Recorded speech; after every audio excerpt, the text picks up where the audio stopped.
জানো আমি কাজ এসেছে। হ্যাঁ এই স্ক্রুড্রাইভারটা দে। তোমাদের বাড়ির সামনে যে ট্রান্সমিটার আছে সেইখানে কাজ করছে। তুমি বাড়ি কখন আসবা? গ্লাসটা দে। হ্যাঁ ঠিক আছে জানো। হ্যাঁ ঠিক আছে। এই তোর ফোনের চক্করে কাজে ধ্যান নাই। আমি হাতুড়ি চাইনি, প্লাস চাইছে। ফোনটা রাখ দি, প্লাসটা দে।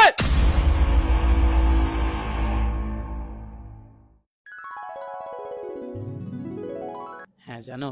সেলাই রেঞ্চিটা দে। কি হলো? এই তুই এক্ষুনি ফোনে ব্যস্ত আছিস? তোকে বললাম না ফোনটা রাখ। মিস্ত্রি, তোমাকে তো কেউ পাত্তা দেয় না। আমি গার্লফ্রেন্ডকে ফোন করছি, তোমার খুব জ্বলন হয়েছে।